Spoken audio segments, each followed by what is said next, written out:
I don't agree with that, and I think my photo, actually, I tried to make the photo so that it would show that, because it does show that you can see through it.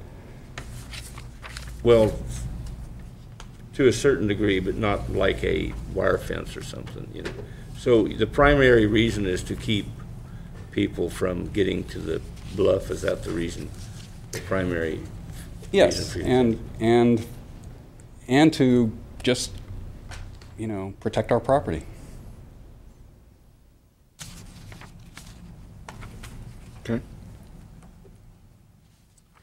All right. Any additional, Mr. Plenty? Okay. Let's see. Okay. Mr. Plenty's end of his presentation, I'll move to public input. Is there any public input, public comment from the audience in regards to this? I'd invite you to please come forward, state your name for the record. Okay, seeing no one come forward. We'll now move to the final remarks, rebuttal from first the appellants, please. 5 minutes.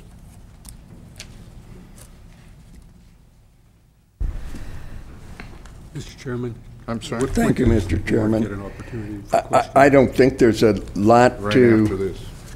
This Jared Carter again. I don't think there's a lot to add to what I've said before. I want to make, for the record, in case this does go anywhere, I want to make a technical legal argument. I'm not expecting to sway you too much with this argument, but I want to make it.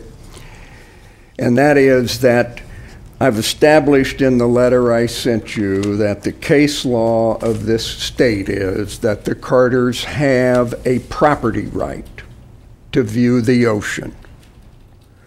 That's in the San Francisco Savings Union case, a 1904 case.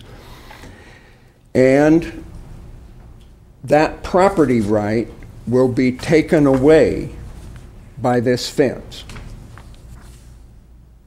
So the question is, can the county grant a permit to take away a property right?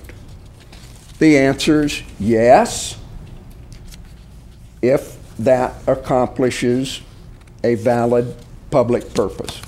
You do it all the time.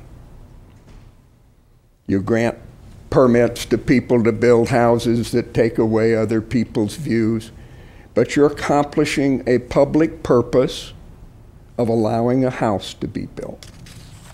You often take away people's property rights by granting or denying permits. If you deny this permit, you're not denying Mr. Plenty any protected property right.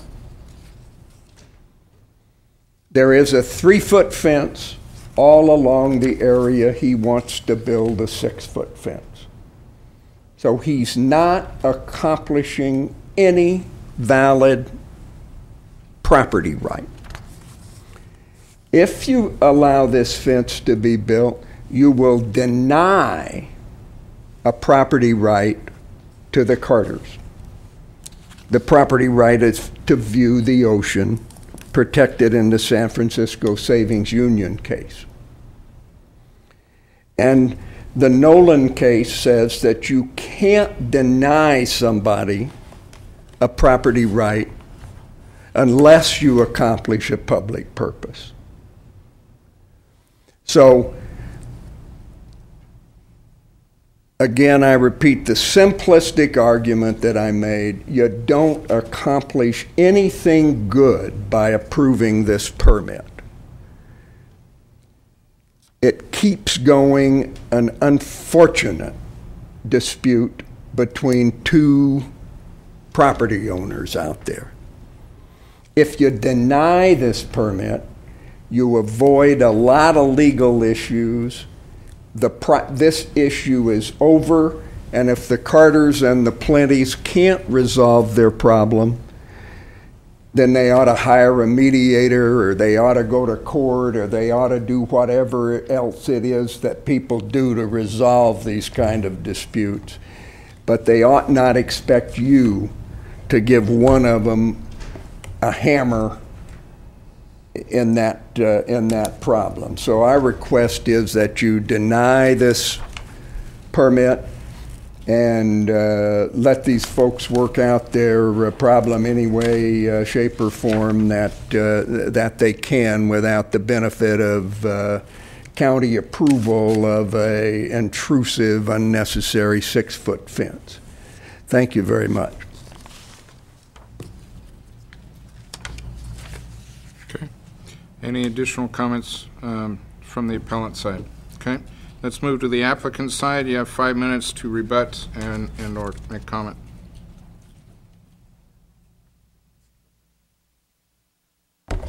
The first error is that there is no fence at all, 3 foot or otherwise, in front of parcel number 6. This is a vacant lot. It's easily accessible from Ocean Drive, and there's absolutely no barrier at the moment. There is a one-rail fence on the Ocean Drive side of that lot, which is easily ducked under or stepped over.